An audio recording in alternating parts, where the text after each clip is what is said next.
Next हमारा जो reaction है हेलो एल्केन से अभी तक हम बना रहे थे एल्केन, बस एक और उसमें रह गया फ्रॉम आरएक्स से ही तैयार कर रहे हैं टू एल्केन, लेकिन मेथड चेंज हो गया।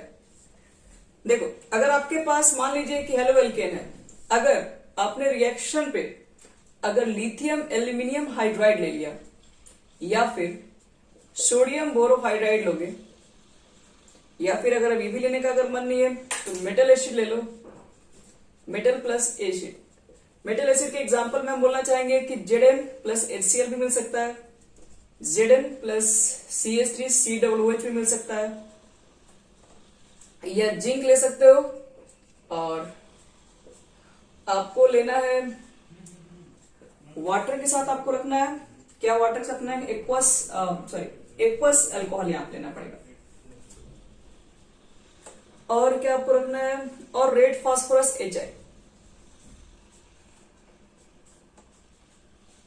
खैर इसको रुक जाइए, उसका मतलब बता देंगे, सेपरेट बता देंगे, अभी इतना ही रखते हैं। अगर हमारे पास मान लीजिए कि RX का मतलब एल्काइल हैलाइड आपके पास है, और अगर मुझे उसका रिएक्शन कराना है किसके साथ, या तो लिथियम एल्यूमिनियम हाइड्राइड हो सकता है, sodium borohydride, metal acid. Metal acid की जगह पर मान लो कि एरो के अंदर ऊपर लिखा हुआ है Zn प्लस HCl, कोई भी एसिड लिखा जा सकता है, वो वीक एसिड भी है, दिख रहे हो, स्ट्रॉन्ग एसिड भी है, वीक एसिड भी है, या फिर आप अल्कोहलिक के फॉर्म में ले सकते हैं, मतलब आपके पास जिंक भी रह सकता है, वहां पे अल्कोहल के साथ एक्वस वाटर भी रह सकता है। अगर इसमें से कोई भी रिएक्शन दिखाई पड़े तो बनेगा एक ही चीज, ध्यान रखना,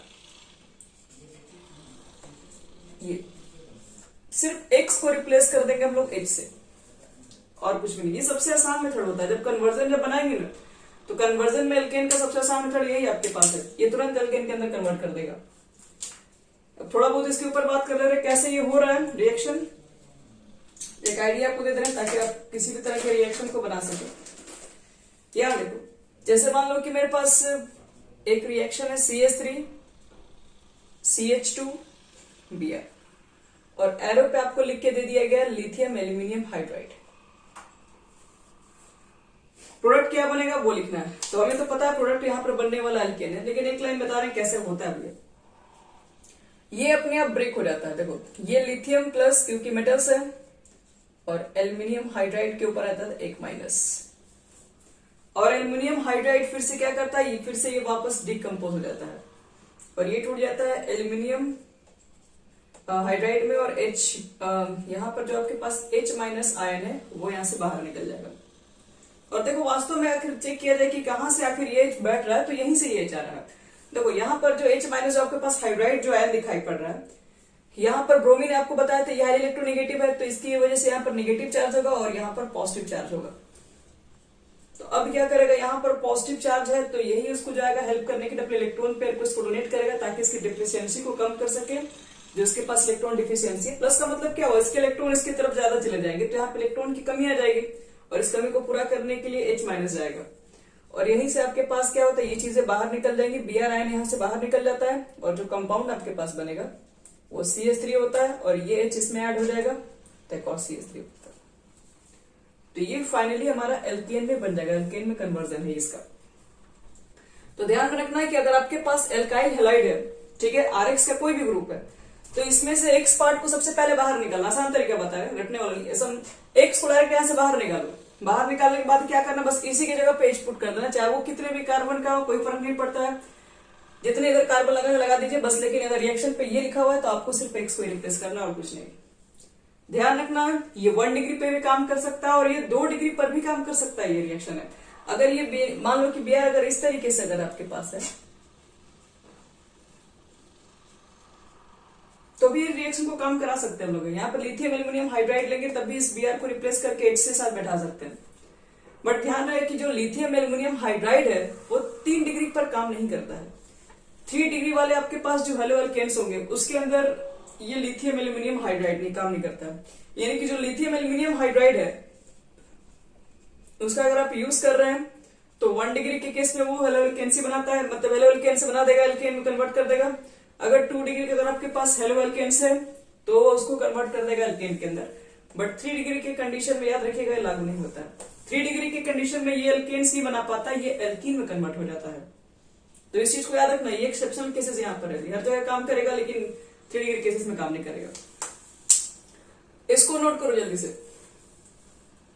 लिथियम एल्युमिनियम हाइड्राइड याद रखिएगा, आपको बहुत जगह मिलेगा पढ़ने के लिए। आप एल्कोहल्स पढ़ेंगे वहां पर भी इनसे भेंट होगा, आप सेल्डिहाइड पढ़ोगे वहां भी मिलेगा, कीटोन से, मतलब बहुत जगह इसका रिएक्शन यूज होगा।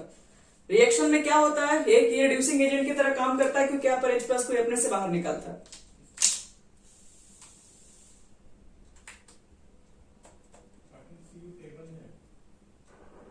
यहां तक हो गया।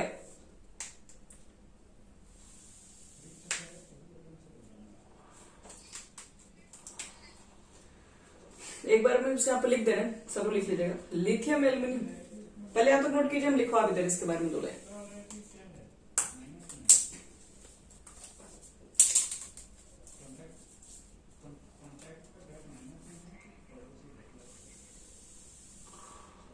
थ्री डिग्री को 1 डिग्री में, मतलब क्या चीज, एल्केन में 3 डिग्री वाला रिएक्शन नहीं करता है, फिर आप एल्कीन से एल्केन में जाइए, पहले एल्कीन में कन्वर्ट कर देगा भाई। वो भी दिखा दो 3 डिग्री वाला क्या होता है, कैसे निकल जाता है। पहले लिख तो लीजिए, उसके बाद तो फिर मिटा दे, उसके बाद बता रहे हैं इसमें।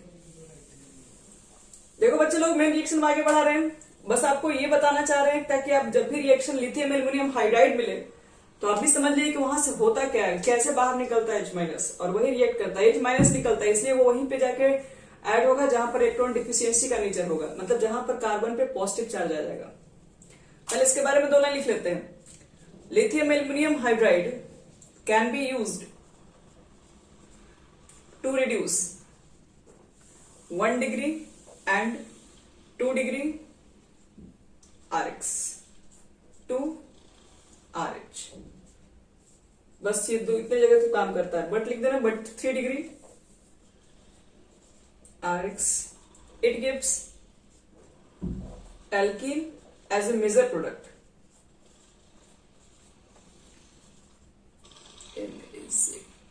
Major product. अगर आपके पास 3 डिग्री का हेलो एल्केन्स है तो मेजर प्रोडक्ट के तौर में वहां पर एल्केन्स निकलेगा।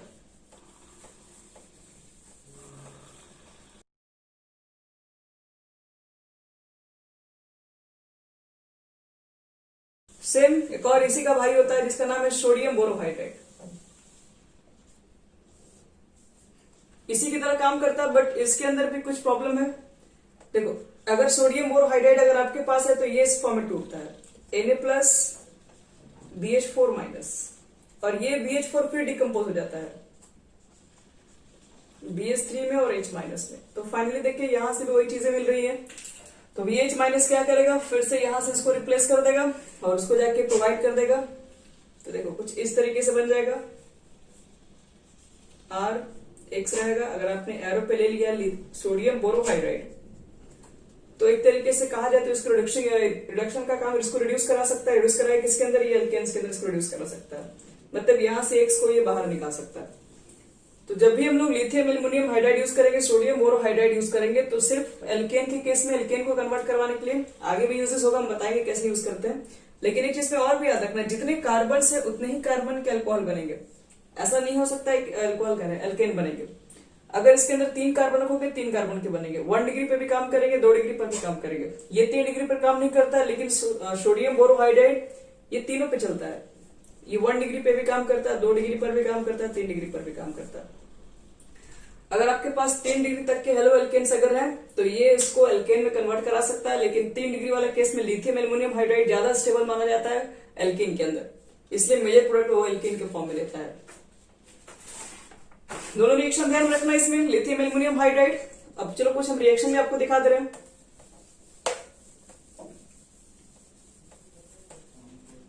जैसे यहां देखो, CH3 CH2 CH2 Br, LiLH4 अगर आपके पास है,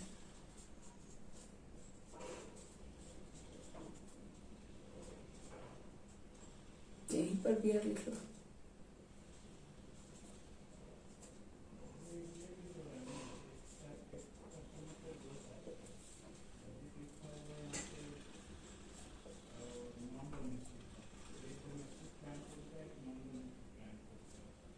3 डिग्री पे तो खैर काम ही नहीं करेगा, रुको 3 डिग्री वाला भी देखते हैं।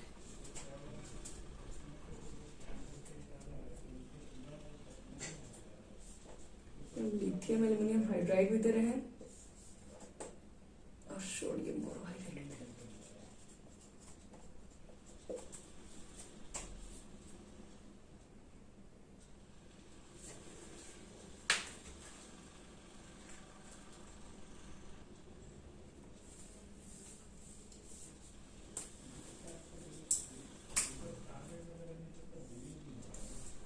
इसके प्रोडक्ट को लिखना है तो क्या होता है, सिर्फ सिंपल में चलो ये तो काम करना है। यहाँ पे ब्रोमीन को हटाना है, हाइड्रोजन लगाना है, CH3 CH2 CH3 propane. Next step देखो, ये जो Br है जिस कार्बन से अटैच है वो 2 कार्बन से जुड़ा हुआ है तो ये 2 डिग्री होता है, तो ये भी 2 डिग्री का केसेस है। तो ये इसी तरीके से Br को हटा के सिर्फ H को आपको रिप्लेस करना है बस। तो यहां पर अगर आप H लगा देंगे तो ये वाला H हम यहीं पे लिख दे रहे हैं CH2 CH3। लेकिन अगर मान लो अगर तुम्हारे पास आपको यहां पर इस बार निकालना है तो लिथियम एल्यूमिनियम हाइड्राइड के केस में बता दिए कि ये तो आपके पास 2 डिग्री का रिएक्शन ये एल्किन फॉर्म कर लेगा। लेकिन अगर ये मान लो कि तुम्हारे पास सोडियम बोरोहाइड्राइड है तो फिर से यहां पर Br को रिप्लेस करके सिर्फ यहां पर आपको H बैठाना है बस।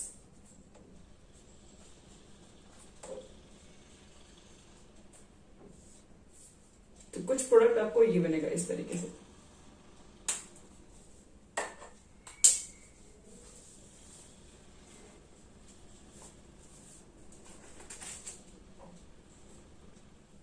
उसके साथ साथ और भी मान लो रिएक्शन के साथ अगर ये भी मिल गया, जैसे मान लो कि CH3 CH2 Br और Zn मिल गया और अगर एसिड मिल गया तो यहां पर भी बच्चे लोग रिएक्शन कुछ इसी हिसाब से होता है। Zn क्या होता है कि अपने 2 इलेक्ट्रॉन को लूज करता है और जैसे हम दिखा रहे हैं Zn कन्वर्ट होता है Zn2+ के अंदर और 2 इलेक्ट्रॉन यहां से बाहर निकलता है। और ये जो आपके पास इलेक्ट्रॉन है वो Br क्या करता है, उस इलेक्ट्रॉन को आपको पता है कि एक्सेप्ट कर लेता है। इलेक्ट्रॉन को लेने के बाद गेन करने के बाद वो Br माइनस के फॉर्म में बाहर निकल जाएगा और यहाँ पर CH3 के ऊपर एक माइनस आ जाएगा। और ये माइनस क्या करता है, ये माइनस यहां से H+ एसिड से लेता है, ठीक है। H+ का जो यहां से निकलेगा वो एसिड से एक्सेप्ट करेगा और CH4 बना लेगा। तो ये एक रूल होता है कैसे कैसे बनता है, इसी को मैकेनिज्म कहा जाता है। तो फाइनली देखो प्रोडक्ट में क्या आएगा, जो आपके पास हेलो एल्केन्स में होंगे उसमें Br को रिप्लेस कर देंगे, उसके जगह पर केवल क्या रख देंगे, H को रख देंगे, ध्यान रखना बस।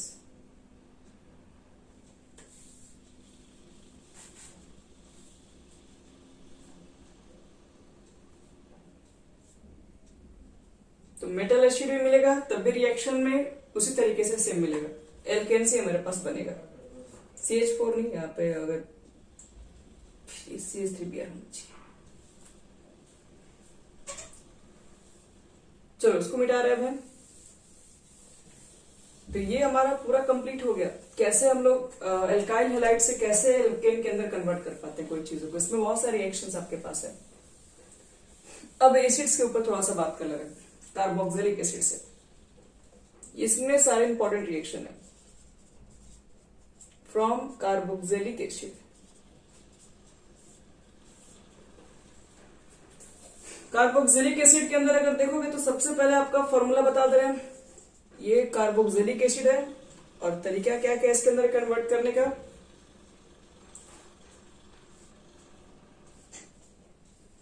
सबसे पहला NaOH प्लस CO ले लो, इसका मिक्सचर हिट कर दो। ऊपर वाले को सोडा लाइम बोलते हैं। आप ये दोनों का मिक्सचर लेके हिट कर दीजिए तो बन जाएगा आपके पास एल्केन, और इसको हम लोग डिकार्बोक्सिलेशन भी बोलते हैं।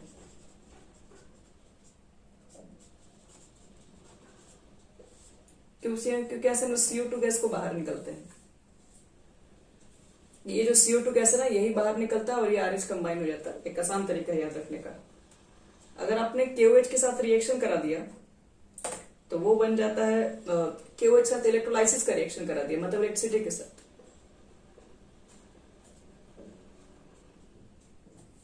इस रिएक्शन का एक स्पेशल नाम भी होता है कोल्वेज रिएक्शन। और कहीं रेड फास्फोरस अगर HI ले लोगे तो वो तो कहता है कि आपके पास जितने कार्बन दिखेंगे उतने कार्बन के कन्वर्ट कर देता है एल्केन पे। बस इसको इतना ही रखिए। तो कुछ इसी तरीके से देखो बच्चों, रिएक्शन इसके अंदर क्या है, एसिड रहेगा। एसिड का अगर आप सोडा लाइम से रिएक्शंस करा दें तो डिकार्बोक्सिलेशन कहलाता है। इलेक्ट्रोलाइसिस भी करवा सकते हो, उसको ऑलवेज रिएक्शन है KOH के साथ। रेड फास्फोरस से भी, मतलब ये तीनों मेथड्स है एल्केन्स बनाने के। एल्केन्स बनाने के बहुत सारे मेथड्स आपको मिलेंगे, लेकिन एल्केन्स के अंदर केमिकल प्रॉपर्टीज बहुत कम है, तो हम लोग सिर्फ इसके मेथड ऑफ प्रिपरेशन ही सिर्फ बात करेंगे। तो चलो फर्स्ट बताते हैं डिकार्बोक्सिलेशन। डिकार्बोक्सिलेशन रिएक्शन फिर से आपको मिलेगा, कहां पर मिलेगा, तो ये रिएक्शन एसिड जब चैप्टर पढ़ोगे तो फिर से वहां मिलेगा। लेकिन जब आप एनसीईआरटी खोलोगे तो वहां पर जो कन्वर्जन वगैरह दिया हुआ है वो सिर्फ हेलो एल्केन को रख के दिमाग में नहीं दिया हुआ, वो आपके पास क्वेश्चन इधर उधर कहीं से भी किया हुआ है। वो मान के चला कि आप पढ़े 11th क्लास, तो वो रिएक्शन उसी के बेसिस पे दिया हुआ है। तो इसलिए आपको ये सब चीजें याद रहेंगी, तभी आप बनाते चल जाइएगा तो बनेगा। चलो पहला स्टेप बनाते हैं, डिकार्बोक्सिलेशन रिएक्शन के बारे में बताते हैं।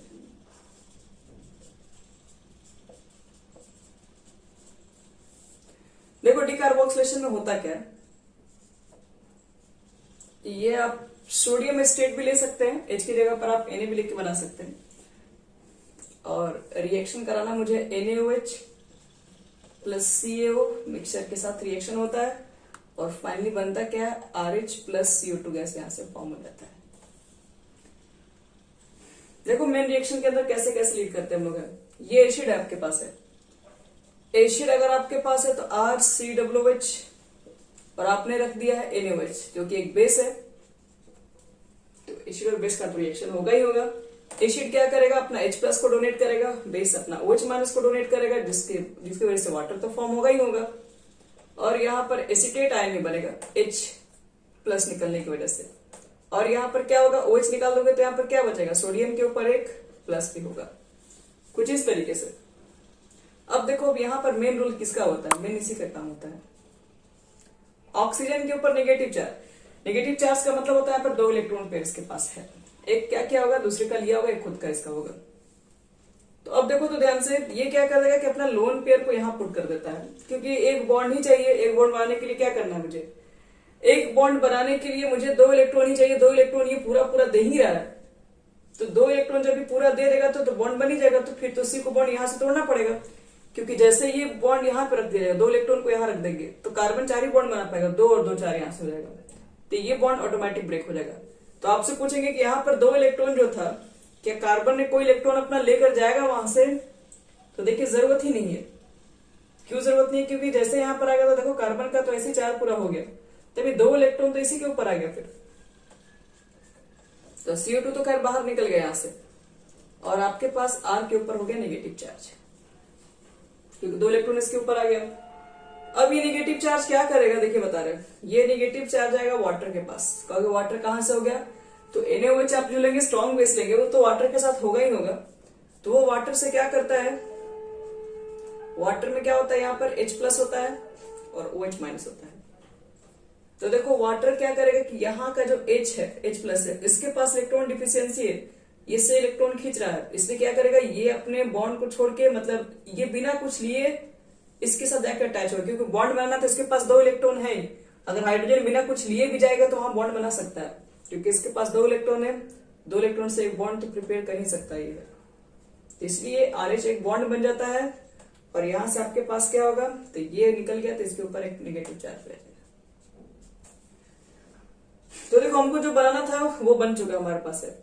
तो एल्केन बना था, यही RH ग्रुप, और यही आपके सारे प्रोसेस के अंदर RH बनता है यहाँ पे। तो ध्यान रखना इसके अंदर, इसमें सबसे पहला स्टेप आपके पास यही होता है। इसके अंदर यहां से आपको H प्लस को बाहर निकालना है, उसके बाद अगले स्टेप में CO2 बाहर निकलता है, और CO2 जितना फास्ट बाहर निकलेगा उतना ही आसानी से यहाँ पर R माइनस जनरेट होगा, और जितना ज्यादा R माइनस जनरेट होगा जितना फास्ट, उतना ही फास्ट ये वाटर के H लेकर वहां पे अपना एल्केन में कन्वर्ट कर रहा होता है। तो फाइनल रिएक्शन अगर हम एक लाइन में लिखे तो यही रिएक्शन है।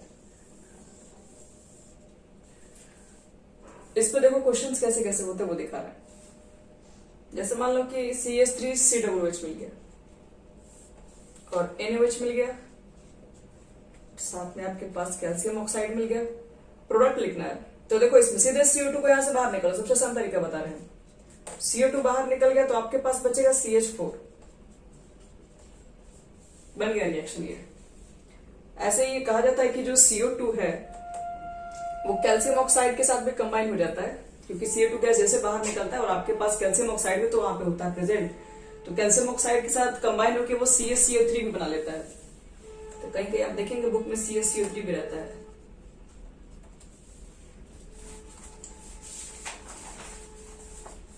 देखो इसमें कुछ रिएक्शन नहीं दे रहे आपको करने के लिए। प्रोडक्ट में क्या बताएं कैसे लिखना है, H को बस वहां से गायब कर दो और H को गायब नहीं, CO2 को बस बाहर निकाल दो। जैसे यहां देखो बेंजीन अगर मिल गया और इसके ऊपर है COOH ग्रुप, एरो पे अगर लिखा हुआ मिल गया वही चीज NaOH और CO का मिक्सचर। प्रोडक्ट बताना है क्या होगा, मान लो 1 2 3 4 ब्यूटेनोइक एसिड मिल गया, NaOH प्लस CO का मिक्सचर। प्रोडक्ट बताना है क्या होगा।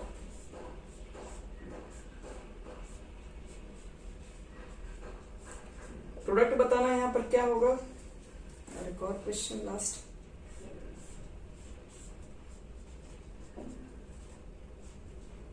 इसका भी प्रोडक्ट बताना है क्या होगा। सेम है।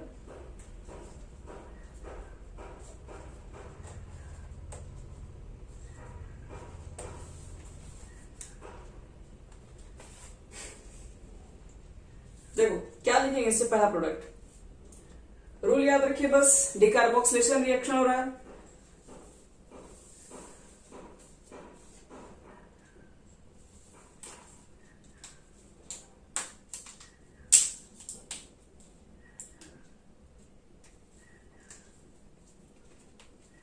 देखो तो फर्स्ट स्टेप में क्या बना जाए इसके अंदर,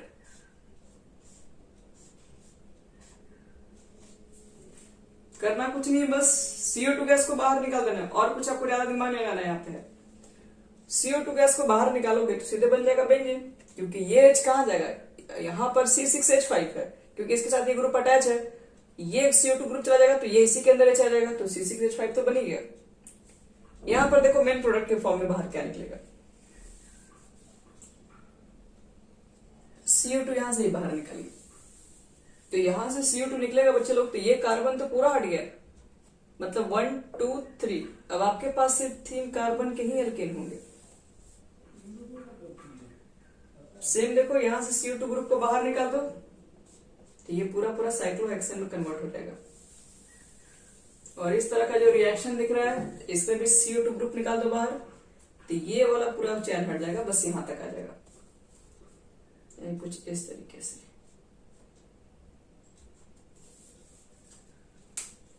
तो डिकार्बोक्सिलेशन इजी है, बहुत ज्यादा हार्ड नहीं उसमें कुछ रहता है, बस CO2 गैस को बाहर निकाल के बाकी सब कुछ को हम लोग वैसे नॉर्मली रख देते हैं।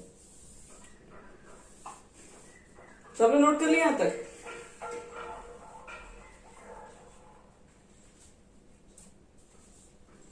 चलो एक क्वेश्चन देखो, कभी कभी एग्जाम में पूछा जाता है कि डिकार्बोक्सिलेशन में किसकी रेट थोड़ी फास्ट होगी, उस पर भी हम क्वेश्चन लिख देते हैं, ऑर्डर लिखने के लिए आता है।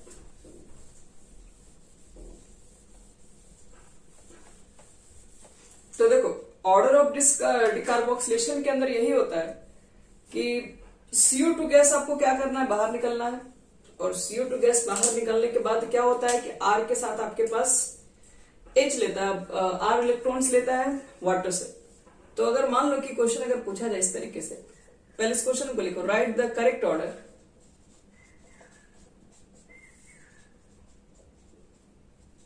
Of decarboxylation of the following. Decarboxylation बताना है, ऑर्डर ए में तुम्हारे पास है बेंजोइक एसिड, उसके साथ एक मिथाइल ग्रुप भी लगा हुआ है, बी में सिर्फ और सिर्फ बेंजोइक एसिड, और हम ये बी लिख दे रहे हैं।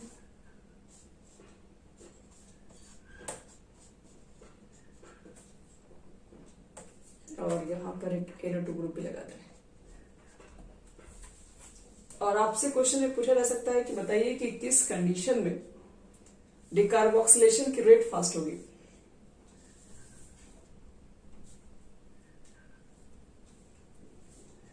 चलो देखते हैं वो कैसे पता चलेगा। डिकार्बोक्सिलेशन में होता क्या है, CO2 गैस बाहर निकलता है। चलिए CO2 गैस तो बाहर निकलेगा ही। CO2 गैस सबसे पहले आपको बताया कि पहला स्टेप तो खैर एसिड बेस रिएक्शन होता है, तो H तो खैर बाहर निकल चुका है, फिर CO2 गैसेस बाहर निकलती है। और जैसे ही CO2 गैस बाहर निकलती है तो आपको इसके बारे में बताया, CO2 गैस बाहर निकलने के बाद क्या होती है, इस तरीके से बनती है, R के ऊपर एक माइनस जनरेट हो जाता है। तो ये जैसे CO2 गैस बाहर निकलेंगे तो यहाँ वाला जो बेंजीन है इसके ऊपर नेगेटिव चार्ज आ जाएगा। यहाँ वाले बेंजीन जो कार्बन जो यहाँ पर इसके ऊपर नेगेटिव चार्ज और यहाँ पर नेगेटिव चार्ज। अब एक कंपाउंड के ऊपर अगर नेगेटिव चार्ज है तो वो अनस्टेबल है। अब ये स्टेबल कैसे हो सकती है, आप लोग कार्बन आयन पढ़े होंगे, वो GOC के अंदर आता है। ये स्टेबल होने के लिए इसके मतलब किसी के ऊपर अगर नेगेटिव चार्ज है तो इसका मतलब है चार्ज डेंसिटी यहाँ पर ज्यादा है और ये कभी भी स्टेबल नहीं हो सकता है। इसको स्टेबल करने के लिए क्या करना पड़ेगा, इसके चार्ज डेंसिटी को कम करना पड़ेगा। और चार्ज डेंसिटी को कम करने के लिए क्या करना पड़ता है, इसके बगल में हम लोग चेक करते हैं इलेक्ट्रॉन विथ ड्रॉइंग ग्रुप। अगर इसके बगल में इलेक्ट्रॉन विथ ड्रॉइंग ग्रुप है तो इसकी स्टेबिलिटी को बढ़ा देगा, और नहीं तो कहीं इलेक्ट्रॉन रिलीजिंग ग्रुप अगर आ गया तो इसके स्टेबिलिटी को तो फिर घटा देगा। और अगर मान लो कोई ऐसा ग्रुप यहाँ पे ऐड कर दे कि इसको इलेक्ट्रॉन और देने लगे, तो पहले से इलेक्ट्रॉन लेके खड़ा है, तब इसको इलेक्ट्रॉन रखने के लिए जगह चाहिए। समझ लो कि इलेक्ट्रॉन एक बोझ के समान है। सर पे कोई मान लो तुम्हारा 5 kg का कोई चीज रख दिया, मान लो वही चीज जो पत्थर वगैरह भर के एक बोरा में हम लोग किसी के सर के ऊपर रख दिए हैं, तो वो स्टेबल थोड़ी ना होगा। जब तक उसको उतारेगा नहीं अपना बोझ तब तक वो स्टेबल नहीं होगा। अब उतारने के लिए क्या है, उतारने के लिए मान लो कोई बगल में कोई दोस्त दिखाई पड़े जो ले सके, मान लो कोई भरपूर मोटा ताजा आदमी रहेगा तभी आप उसको दे पाएंगे। कहीं यही वाला लोग मिल गया और ये मान लो ये भी पतला दुबला है और भी अपना सामान लेके आए तो और आप ही को पकड़ा देगा कि ले लो। तो इलेक्ट्रॉन रिलीजिंग जो ग्रुप होता है एक तरीके से वो डीस्टेबल का काम करता है, इसके इलेक्ट्रॉन और पकड़ाने का ही काम करता है, लेता नहीं है। तो मुझे कुछ आइडिया होना चाहिए आपको कि इलेक्ट्रॉन विद ड्रॉइंग ग्रुप क्या होता है, रिलीजिंग ग्रुप क्या होता है। इलेक्ट्रॉन विद ड्रॉइंग ग्रुप जो हाई इलेक्ट्रोनेगेटिव एलिमेंट्स होते हैं, जो हाई इलेक्ट्रोनेगेटिव एलिमेंट्स वो इलेक्ट्रॉन विद ड्रॉइंग ग्रुप होते हैं, वो इससे इलेक्ट्रॉन लेने का काम करेंगे। और इलेक्ट्रॉन रिलीजिंग जो तुम्हारे पास मिथाइल ग्रुप होता है, मिथॉक्सी ग्रुप होता है और इथाइल ग्रुप होता है, जितने एल्काइल ग्रुप्स देखते हो ये सब चीजें जो होती है वो इलेक्ट्रॉन रिलीजिंग ग्रुप है। तो देखो इस कार्बन के ऊपर आ गया यहाँ पर नेगेटिव चार्ज। अब नेगेटिव चार्ज को स्टेबल करने के लिए उसके चार्ज को कौन ले सकता है, तो लेने के लिए हमको खोजेंगे कि उस बेंजीन के साथ अटैच है इलेक्ट्रॉन विथ ड्रॉइंग ग्रुप, तो आपका काम थोड़ा इजी हो जाएगा। अगर इलेक्ट्रॉन रिलीजिंग ग्रुप होगा तो आपका काम और नुकसान कर देगा वो। तो देख सकते हो इसमें सही ऑर्डर क्या होना चाहिए, ABC यहां पर है 3 ऑर्डर आपके पास।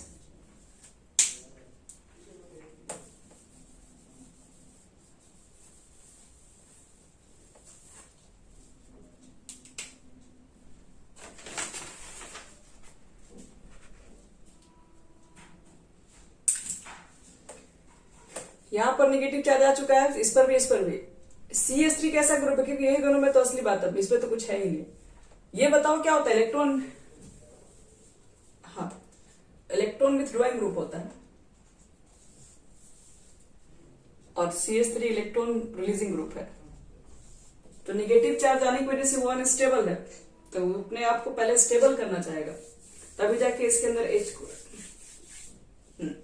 सबसे पहले C होगा, क्योंकि देखो नेगेटिव चार्ज है और NO2 ग्रुप ड्रॉइंग ग्रुप है, तो इसके इलेक्ट्रॉन को क्या करेगा वो थोड़ा शेयर कर सकता है, ले सकता है, ताकि ये स्टेबल हो सके। तो इसलिए डिकार्बोक्सिलेशन के अंदर याद रखना प्रोडक्ट वही बना पाएगा जो स्टेबल है। आपको बार बार बताया बिना स्टेबिलिटी के प्रोडक्ट नहीं बनेगा कोई भी।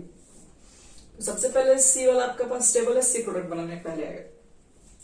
यहाँ पर देखो, यहाँ पे तो रिलीजिंग ग्रुप है तो इलेक्ट्रॉन दे रहा है, कम से कम यहाँ पर तो ऐसा कोई ग्रुप नहीं, देने का तो काम नहीं कोई कर रहा है। मान लेते लेने वाला कोई है लेकिन देने वाला भी नहीं कोई, तो इसलिए 20 के बाद जगह पे होगा। फिर सबसे लास्ट में आपके पास A आएगा, करेक्ट ऑर्डर हो जाएगा CBA।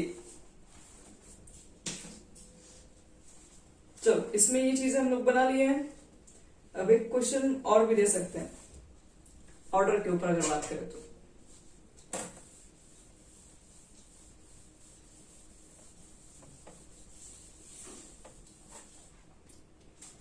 जैसे मान लो कि बेंजीन ले लेते हैं फिर से, यहां पर है CH2COOH और यहां पर मेथॉक्सी ग्रुप,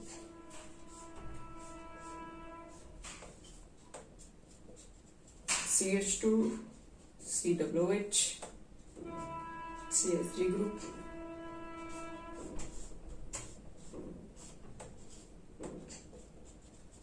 CH2COOH, यहां पर है I ग्रुप,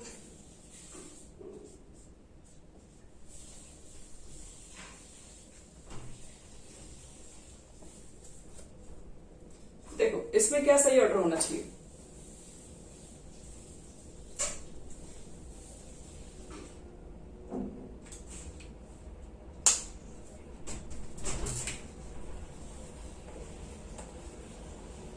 BCAD, नहीं बी पहले कैसे आ जा रहा है,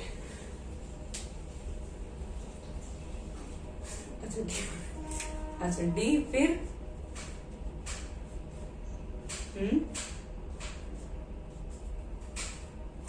बी ए,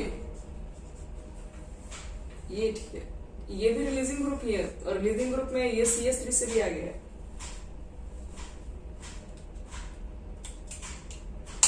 इंडक्टिव इफेक्ट देखोगे और वो मिथॉक्सी ग्रुप है। इंडक्टिव इफेक्ट में वहां पे plus I minus I order पढ़ाया जाता है ना, तो वही है माइनस आई का ऑर्डर है ये। तो देख लो बच्चे लोग, ये करेक्ट आंसर है, ध्यान में रखना। इसमें कभी रेट पूछेगा तब ध्यान रखिएगा, और रेट अगर नहीं पूछेगा तो फिर आपको रिएक्शन तो आता ही है सबको करने का।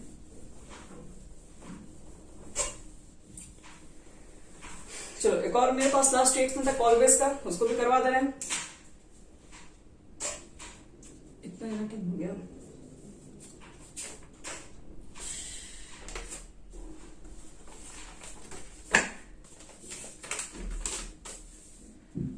चलिए फटाफट नोट किया। कॉलवेज रिएक्शन थोड़ा सा फास्ट बच्चे लोग नोट कीजिएगा। कॉलवेज रिएक्शन देखो, कॉलवेज रिएक्शन में होता क्या समझा रहे हो। एसिड होता है आपके पास है, रिएक्शन पर क्या होता है NaOH या फिर आप KOH, दोनों में से जो इच्छा ले लीजिए, और उसमें फिर इलेक्ट्रोलाइसिस इलेक्ट्रिसिटी भी पास करवाना है। मतलब तो इलेक्ट्रोलाइसिस करवाओगे एसिड का, तो बनता क्या है, तो यहां पर भी बनता है एल्केन, बट यहां पर होता है कपलिंग रिएक्शन, ध्यान रखना। ये रिएक्शन एक कपलिंग रिएक्शन के थ्रू काम करता है। कैसे रिएक्शन वर्क करता है देखो, वो समझा रहे हैं। सबसे पहले तो तुम्हारे पास यही है RCOOH है ग्रुप एक,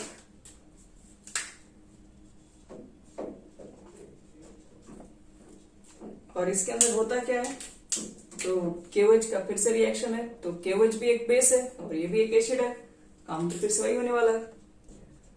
वाटर बनेगा, K प्लस बनेगा और RCOO माइनस बनेगा, ये तीन चीज होगा। तो ये वाला फिर यहां पर आएगा, सिंस इसके ऊपर एक नेगेटिव चार्ज है, तो ये जाता है एट एनोड पर। इलेक्ट्रोलाइसिस हो रहा है कैथोड पर, एक एनोड पर तो पहुंचता ही है यहाँ पर। अब एनोड के पास जाकर क्या करता है, अपने इलेक्ट्रॉन को लूज कर देता है यहाँ पर। तो अब क्योंकि एनोड पे होता है ऑक्सीडेशन, इलेक्ट्रॉन लूज होता ही यहाँ पर है। तो इलेक्ट्रॉन जैसे मान लो कि अब यहाँ पे लूज कर दिया जाएगा, तो एक इलेक्ट्रॉन इसके बाहर निकल जाएगा। अब एक इलेक्ट्रॉन अगर ये बाहर निकल गया, तो ध्यान रखना कि यहाँ पर एक चार्ज का मतलब 2 इलेक्ट्रॉन था, अब इसके पास एक सिंगल इलेक्ट्रॉन हो जाएगा लूज करने का मतलब, कुछ इस तरीके से एक फ्री रेडिकल के फॉर्म में हो जाएगा। तो देखो अब यहाँ पर होगा क्या, एक इलेक्ट्रॉन रख के तो बॉन्ड बनाएगा नहीं कार्बन के साथ, तो कार्बन कहेगा कि अपना इलेक्ट्रॉन लेके आओ मेरे साथ बॉन्ड बनाने, तो कार्बन आएगा अपना इलेक्ट्रॉन लेके बॉन्ड यहाँ पर रख के बनाएगा अपना। तो यहाँ पर जो R होगा, यहाँ से जो R निकलता है वो फ्री रेडिकल के फॉर्म में निकलता है, क्योंकि एक इलेक्ट्रॉन इसके पास है, एक तो ये लेके चला गया है, और ये आपका CO2 यहाँ से फिर से बाहर निकल गया।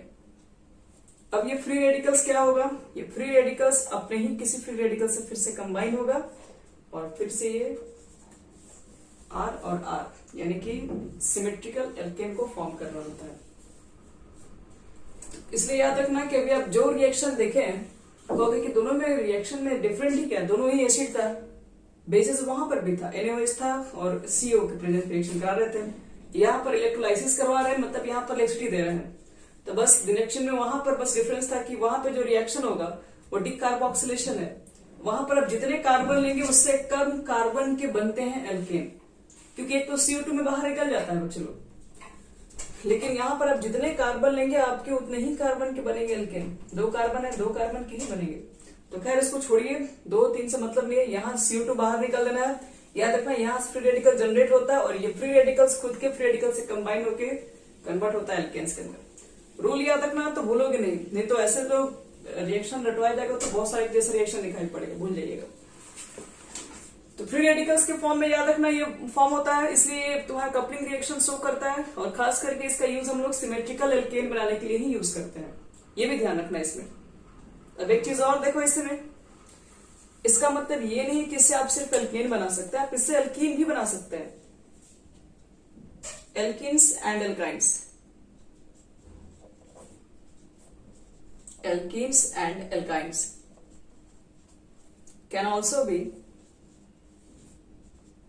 can also be prepared by this process। इस प्रोसेस हम एल्किन्स और एल्काइन भी बना सकते हैं। वो कैसे? जैसे देखो,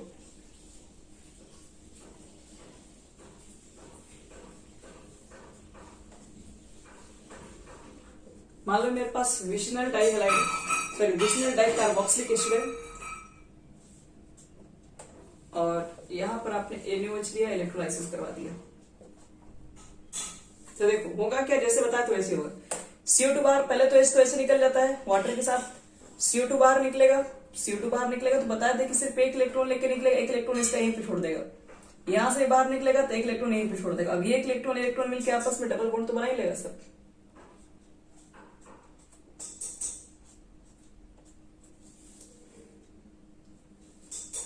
एक, 2, 3, 1 मिनट, यहाँ पर थोड़ा पहले से हाइड्रोजन कम है,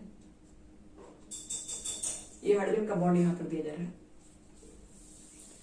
और अगर सपोज करो कहीं ऐसा भी केसेस तो दिखाई पड़ सकता है डबल बॉन्ड पहले से इसमें हो और COOH यहाँ पर है, COOH यहाँ पर है, तो फिर अगर ऐसा केसेस दिखाई पड़ जाए NaOH इलेक्ट्रोलाइसिस, तो फिर से काम क्या करेंगे हम लोग यहाँ पे, फिर से वही चीज COOH यहाँ से निकलेगा, COO यहाँ से निकलेगा, H तो पहले निकल चुका है, तो ये फिर यहाँ पर ट्रिपल बॉन्ड भी बनाया जा सकता है, ध्यान रखिएगा इसमें।